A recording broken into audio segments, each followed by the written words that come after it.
तो कैसे हैं बच्चों? उम्मीद है कि आप लोग स्वस्थ होंगे और मस्त होंगे। देखिए, हम लोग कल पढ़े थे क्वेश्चन नंबर 1 और 2। आज हम लोग पढ़ेंगे क्वेश्चन नंबर 3 के बारे में। आखिर क्वेश्चन नंबर 3 क्या कह रहा है? क्वेश्चन नंबर 3 कह रहा है कि 14 मीटर एक बिजली के खंभे की छाया 10 मीटर है। क्या है? बिजली का खंभा है। क्या है? बिजली का खंभा। चलिए एक बिजली का खंभा बना लेते हैं। मान लीजिए कि बिजली का खंभा है, इसकी लंबाई कितना है, ऊंचाई 14 मीटर। कितना है? 14 मीटर। जो एक खंभा से छाया बन रहा है, क्या बन रहा है? जो एक खंभा से छाया बन रहा है, क्या बन रहा है? छाया। ये कितना मीटर बन रहा है? ये बन रहा है 10 मीटर। क्या बन रहा है? 10 मीटर। ये खंभा का टोटल ऊंचाई कितना है? 14 मीटर। और छाया का ऊंचाई कितना है? 10 मीटर। ठीक है, तो यहाँ पहले लिखेंगे। लिखेंगे ऐसे, लिखेंगे माना कि बिजली के खंभे की ऊंचाई x1 बराबर कितना मीटर? 14 मीटर। कितना मीटर? 14 मीटर। और छाया की ऊंचाई y1 बराबर 10 मीटर। कितना मीटर? 10 मीटर। अब खंभे की ऊंचाई मान ली कितना? x1 यानी 14 मीटर। इसको मान ली y1 कितना? 10 मीटर। ऐसा में आगे देखिए, आगे कह रहा है कि समान परिस्थितियों में, परिस्थिति क्या है? समान। मीटर एकदम समान है। 15 मीटर छाया वाले, 15 मीटर छाया वाले पेड़ की ऊंचाई ज्ञात करना है। क्या ज्ञात करना है? पेड़ की ऊंचाई। जैसे मान लीजिए कोई पेड़ है। क्या है? कोई पेड़ है। जो एक पेड़ से छाया बन रहा है, इसका ऊंचाई कितना बन रहा है? 15 मीटर। कितना बन रहा है? 15 मीटर। लेकिन एक पेड़ का ऊंचाई दिया है? नहीं। किसका ऊंचाई दिया है? छाया। यानी जो पेड़ के द्वारा छाया बन रहा है उसका ऊंचाई दिया है कितना? 15 मीटर। कितना दे रहा है? 15 मीटर। आप लोग ऊंचाई बोलिए या लंबाई, बात क्या है? समान। 15 मीटर दे रहा है। यहां लिखेंगे पुनः माना कि पेड़ की ऊंचाई बराबर x2। इसको क्या मान लिए? x2 मान लिए। ये लिखेंगे। और छाया की ऊंचाई y2। तो y2 का वैल्यू कितना दिया है? 15 मीटर। कितना दिया है? 15 मीटर। अब देखिए, आप लोग अनुपात में लिखिए या भिन्न में। पहले इसको हम बराबर करते हैं। क्या करते हैं? बराबर। इसको हम करते हैं पहले सीधा समानुपात में, फिर हल करते हैं। यहाँ लिखते हैं अनुपात बराबर, डायरेक्ट हम इसको भिन्न में लिख देते हैं। x1 बटा y1 बराबर x2 बटा y2। x2 बटा y2। अब इसका मान रखते हैं। यहाँ पे मान रखेंगे तो x1 का वैल्यू कितना है? 14 मीटर। कितना है? 14 मीटर।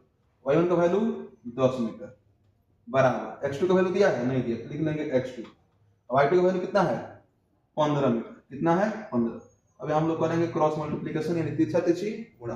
देखिए, हम लोग करेंगे 15 में और 14 से गुणा कितना आएगा? 15 तो 14 210। कितना आएगा? 210 मीटर। अब बराबर 10 x2 यानी 10 में गुणा किए x2 से कितना गया? 10 x2 मीटर लिख लो, मीटर। अब देखिए, तो हम निकालेंगे यहाँ x2 को बाहर। किसको बाहर निकालें? x2 को। तो यहाँ क्या बच जाएगा? ये तो 210 बच जाएगा। x2 से क्या है? 10 गुणा में, इधर आएगा तो भाग में, इसमें आ जाएगा भाग में। कटाएंगे तो कैसे कट जाएगा? कट जाएगा ये 21 बार में। कितना बार में? एक जीरो से एक जीरो कट गया, कितना बच गया? 21 मीटर बराबर x2। 21 मीटर बराबर x2 लिखेंगे। अतः पेड़ की ऊंचाई कितना निकल के आया? 21 मीटर। कितना मीटर? 21 मीटर। आज समझ में? चलिए फिर हम आगे पढ़ते हैं क्वेश्चन नंबर 4 के बारे में। ये बच्चों, ये क्वेश्चन नंबर 4 क्या कह रहा है, अब इसके बारे में पढ़ेंगे और समझेंगे अच्छे तरीका से। देखिए, क्वेश्चन नंबर 4 कह रहा है कि एक ट्रक 17 मिनट में 6.8 किलोमीटर चलता है। एक ट्रक है 17 मिनट में, कितना मिनट में? 17 मिनट में 6.8 किलोमीटर चलता है। यदि चाल वही रहे तो वह 2 घंटे 50 मिनट में, 2 घंटे 50 मिनट में कितना दूरी तय करेगा? कितना दूरी तय करेगा? देखिए, नोटिस करिए एक चीज। क्वेश्चन कह रहा है कि वो ट्रक है। तो क्या है? ट्रक है 17 मिनट। कितना मिनट? 17 मिनट में जा रहा है 6.8 किलोमीटर। कह रहा है फिर यदि चाल वही रहे, यानी इसमें चाल नहीं दिया है, क्या नहीं दिया है, चाल। तो पहले हम लोग चाल निकालेंगे, फिर क्या निकालेंगे, दूरी। किसका दूरी, कि 2 घंटे 50 मिनट में, 2 घंटा 50 मिनट में कितना दूरी तय करेगा। तो पहले निकालेंगे चाल, यहाँ लिखेंगे हल, लिखेंगे हल, यहाँ लिखेंगे पहले समय T1 बराबर 17 मिनट। कितना मिनट, 17 मिनट। देखिए अगर हम लोग चेंज करें 17 मिनट को घंटा में तो कितना आ जाएगा, 17/60, 17/60 घंटा। यानी मिनट को घंटा में चेंज करने के लिए क्या करते हैं, 60 से भाग करते हैं, लिख दिए 17/60 घंटा। हम लोग का निकल गया, समय निकल गया घंटा में। फिर दिया है दूरी, क्या दिया है, दूरी। इसको मान लेंगे D1, लिख देंगे दूरी कितना दिया है, 6.8 किलोमीटर। क्या निकलना है बाबू, चाल। क्या निकलना है, चाल निकलना है, स्पीड। इसको S1 मान लेते हैं, S1 मान लिए, हो गया ना। चाल निकालना है तो इसमें चाल नहीं दिया है, यहाँ लिखेंगे चाल का फॉर्मूला होता है दूरी बटा समय, दूरी बटा समय। देखिएगा ध्यान से, इसमें दूरी कितना दिया है, 6.8 किलोमीटर। कितना दिया है, 6.8 किलोमीटर। और समय कितना दिया है, तो 17/60 घंटा। यहाँ लिख देंगे 17/60 घंटा। तो हम लोग सॉल्व करेंगे, हल करेंगे तो आएगा 6.8 बटा 17, ये 60 चल जाएगा यहाँ पे गुणा में, क्या चल जाएगा, गुणा में। जब कटाएंगे तो कट जाएगा 0.4 बार में। कितना बार में, 0.4 बार में। गुणा करेंगे 0.4 गुणे 60, आपका आएगा 24 किलोमीटर प्रति घंटा। यानी 1 घंटा में ट्रक कितना दूर जाएगा, 24 किलोमीटर। कितना दूर जाएगा, 24 किलोमीटर जाएगा। फिर जो हम लोग क्वेश्चन कह रहा है बाबू, एक बार फिर क्वेश्चन पढ़िएगा। चाल वही रहे तो 2 घंटे 50 मिनट में, 2 घंटे 50 मिनट में कितना दूरी तय करेगा। हमको क्या निकलना है, दूरी निकलना है। क्या निकलना है, दूरी। यहाँ लिखेंगे समय, क्या लिखेंगे, समय T2 बराबर 2 घंटा 50 मिनट। कितना मिनट, 2 घंटा 50 मिनट। अगर ये हम चेंज करें 50 मिनट को घंटा में तो कितना जाएगा, 2 + 50 बटा 60, 1 0 से 1 0, आपका आ जाएगा 2 + 5 बटा 6। इधर लेंगे एलसीएम, आपका आएगा यहाँ पे 6, यहाँ पे 12 + 5 यानी 17/6 घंटा। कितना घंटा, 17/6। ये इसको यहाँ पे सॉल्व करते हैं। देखिए अब हमारा घंटा निकल के कितना आ गया, 17/6 घंटा। निकालना क्या है, तो दूरी।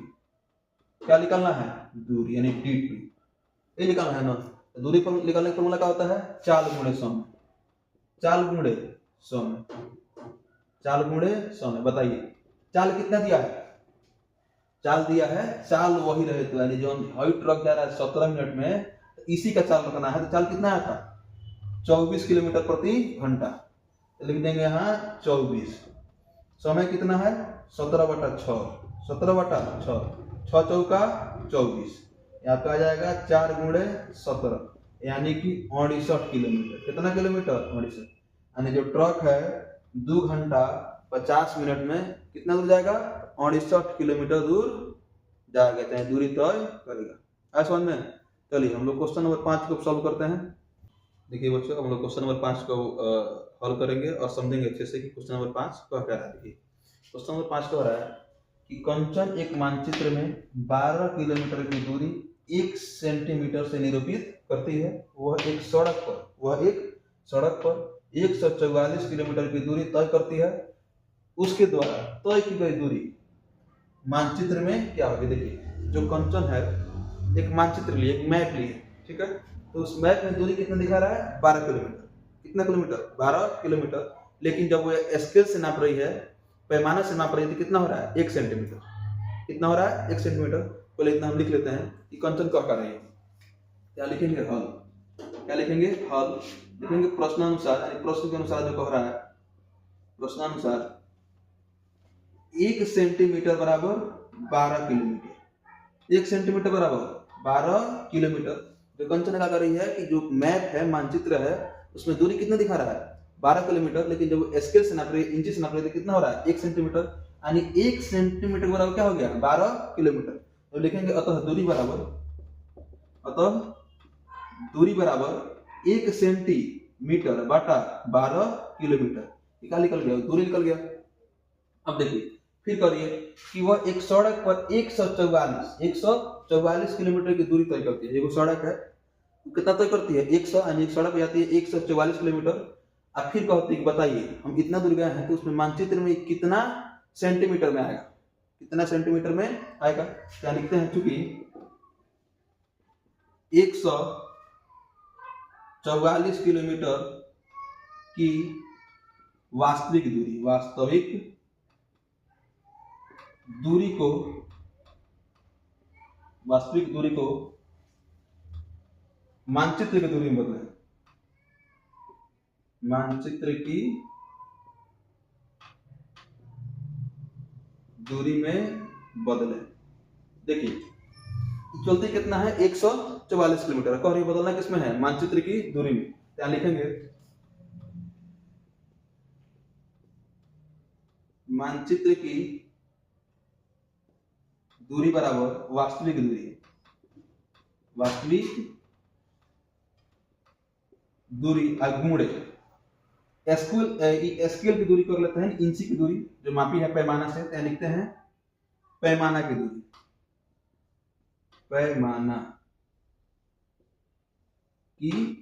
देखिए यहाँ पे वास्तविक दूरी कितना दिया है 144 किलोमीटर गुणे पैमाना की दूरी कितना है तो 1 सेंटीमीटर बटा 12 किलोमीटर। 12 बराहा 144, जब गुणा करेंगे 12 गुणे 1 सेंटीमीटर में तो कितना जाएगा 12 सेंटीमीटर। यानी जो ये क्वेश्चन पूछ रही है, जब हम एक सड़क पे गए हैं 144 किलोमीटर दूर, उसको जब मानचित्र बदलते कितना आंसर आ रहा है 12 किलोमीटर। कितना आ रहा है 12 किलोमीटर। उम्मीद है कि आप लोग अच्छे से समझे होंगे। अगर कुछ भी दिक्कत हो, समझ में ना आया हो तो आप लोग कमेंट बॉक्स में कमेंट करें या अपने स्कूल के व्हाट्सएप ग्रुप में मैसेज करें कि सर यहाँ पे दिक्कत है, फिर उसको अच्छे से वीडियो बना करके उसको रिप्रेजेंट किया जाएगा। तब तक के लिए धन्यवाद। फिर मिलते हैं कल 9.2 जिसको हम लोग सॉल्व करेंगे। उसमें हम लोग पढ़ेंगे कि प्रतिलोम समानुपात क्या होता है और 9.2 को हम लोग अच्छे से सॉल्व करेंगे।